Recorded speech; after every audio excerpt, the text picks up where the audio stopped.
Okay, let's conclude week 2 of these modules, looking at section 4.4, Analytic Solutions of Linear Systems. This section will be what we do the next 2 modules, this one and the one on Monday. So our goal is to find exact formulas for the general solution of the 2-dimensional linear homogeneous constant coefficient system given like there. Okay, now we've already done part of this work already, because when we did second order linear homogeneous constant coefficient differential equations, right, we can turn that into such a system. And if we do that, then we'll get a little matrix, we'll get a matrix A where that little a is going to be 0 and B is 1. So that's converting a second order differential equation into a 2-dimensional system. So we kind of already know what kind of things to expect to see in our solution. And we know the strategy for dealing with matrices. Given a matrix, we find eigenpairs, and an eigenpair gives us a solution. And since it's a 2-dimensional system, we want 2 linearly independent solutions. And then the general solution will be a linear combination of those 2 linearly independent solutions. Okay, so linear independent vectors takes the place of the Wronskian. Okay, so if you think of that, it's obviously for linear algebra reasons. The Wronskian is a determinant. It has to be non-zero. Linear independent vectors can be put into a matrix, and it's linearly independent if and only if the determinant is non-zero.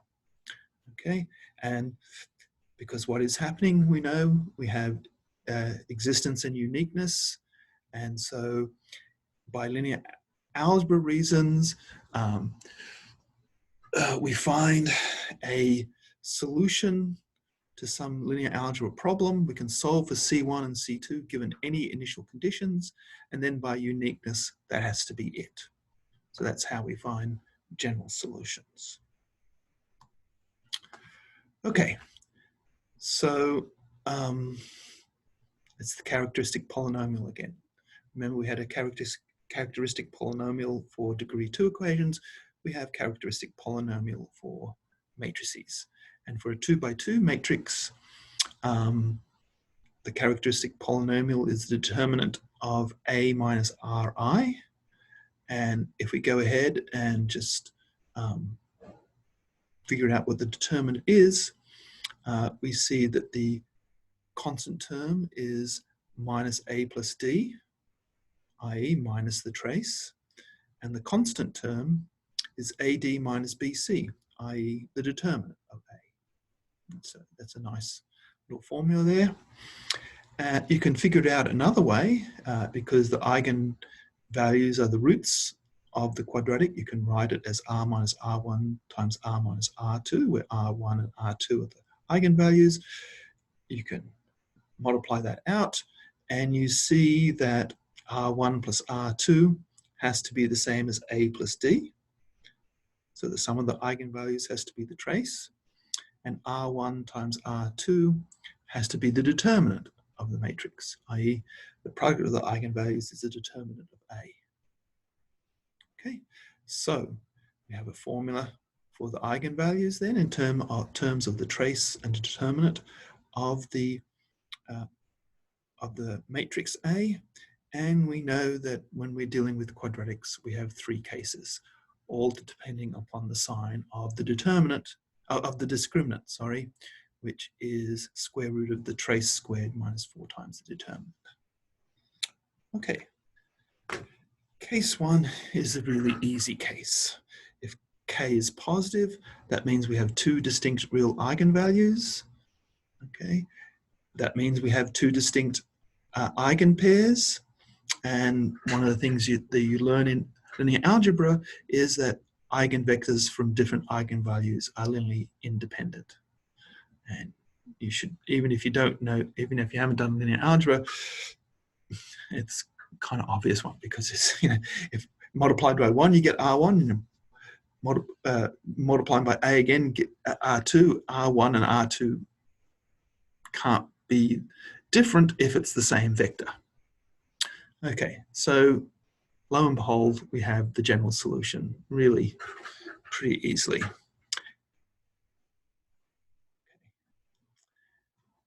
So let's do an example. So this is an example from the previous module. We saw that this had eigenvalues -1 and -4, and those are its eigenpairs. So if we were to solve that initial value problem, just double check, right? -2, 2, -2x plus 2y, 1 minus 3. Yeah, that system corresponds to that matrix. And here's just some initial values. I just made them up. So, because we have the eigenpairs, we can write down the general solution straight away. Okay, and so then to solve the initial value problem, okay, we plug in t equals 0, and we have x and y are 3 and 6.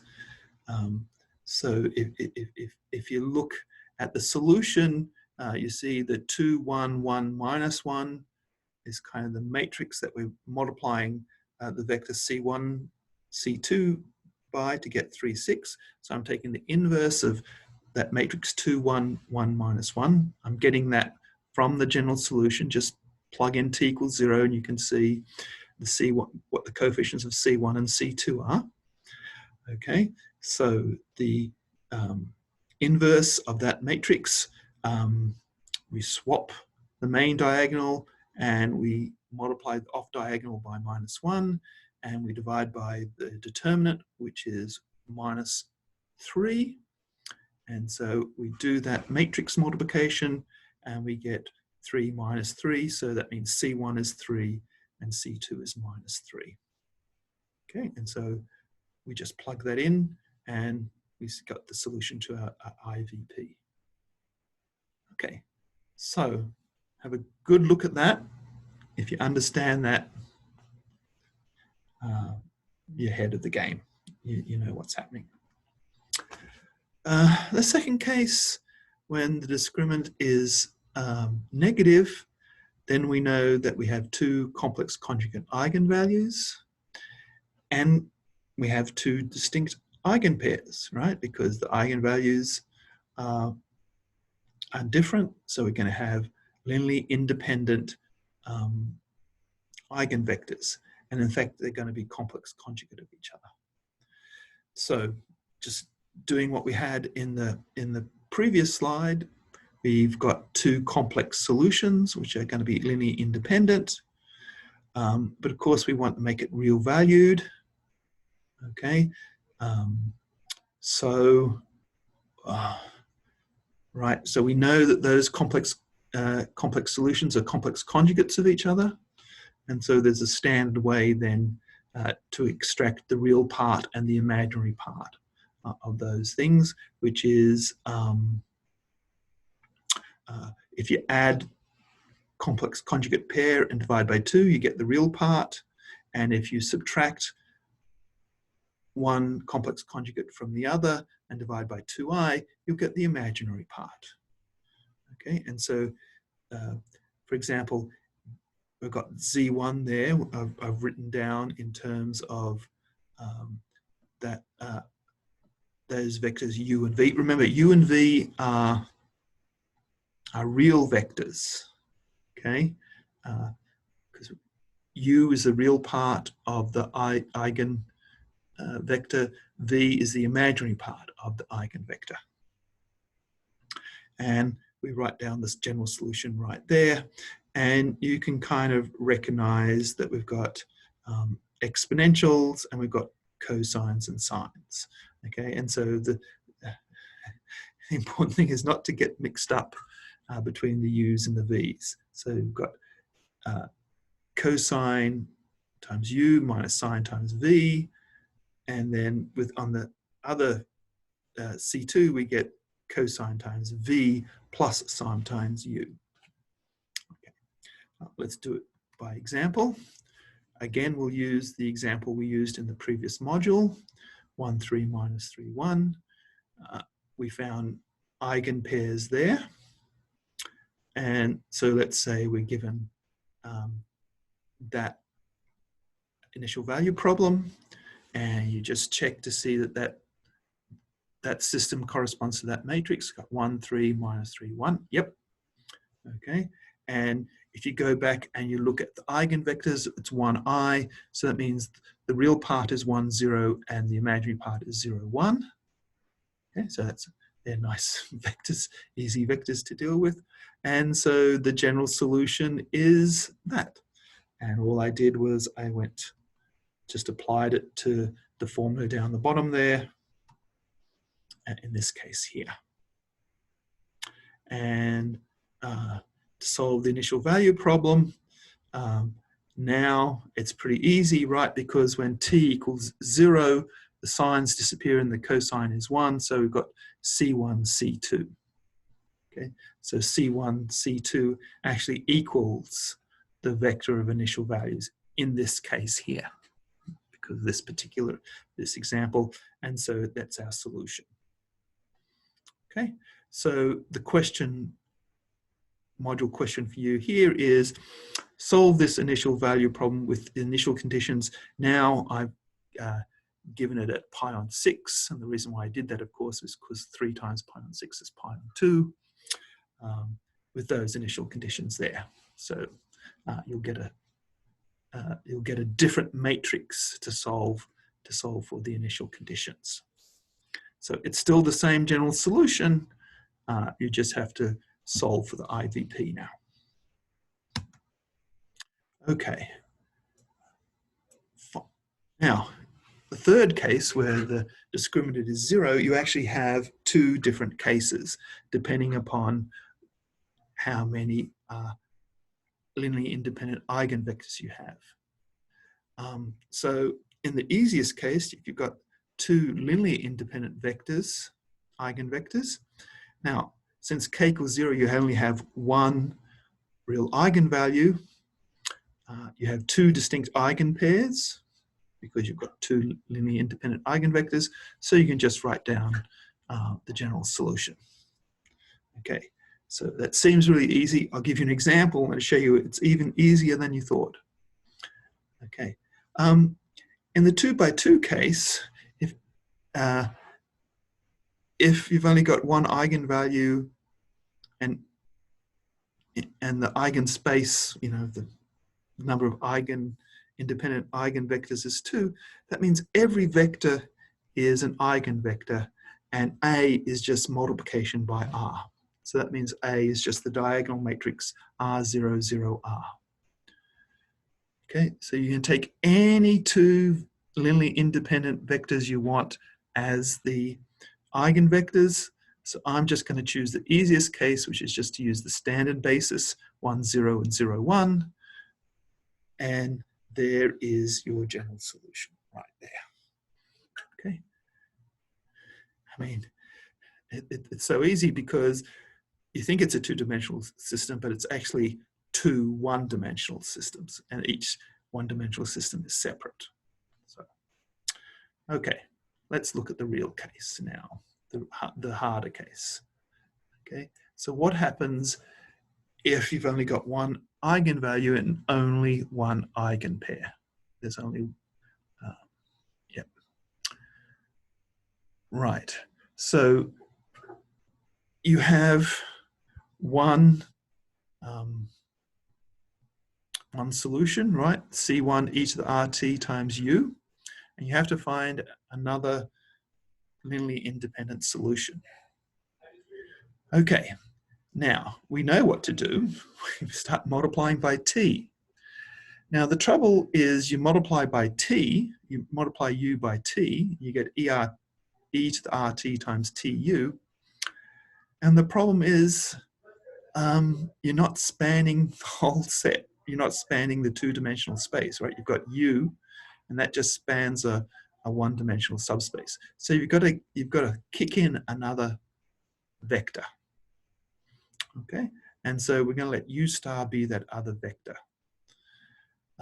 We know we have to multiply it by e to the RT, and so we're going to try the simplest possible case. There is e to the RT times, in brackets, tu plus this u star. Okay, and we need to find u star. Well, we can come up with a formula for it, because if that's a solution, we know what a solution is. A solution is something that we plug into the differential equation and get out a true statement. So on the left-hand side, if we take the derivative of e to the RT times tu plus u star, right,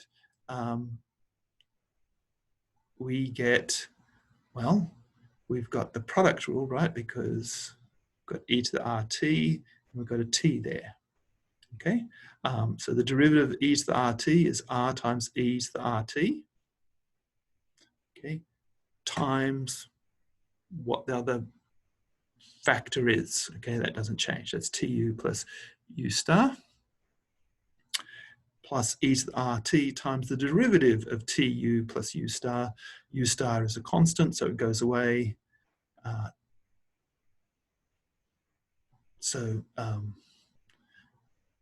The derivative of tu is just u. Okay, so we've got e to the RT u. Now, the right-hand side, we plug it into so we're acting by the matrix on that vector now. Okay, we can, the e to the RT, the t e to the RT is just a scalar, so we can put that out front. A acting on u, well, u is an eigenvalue, so AU equals RU.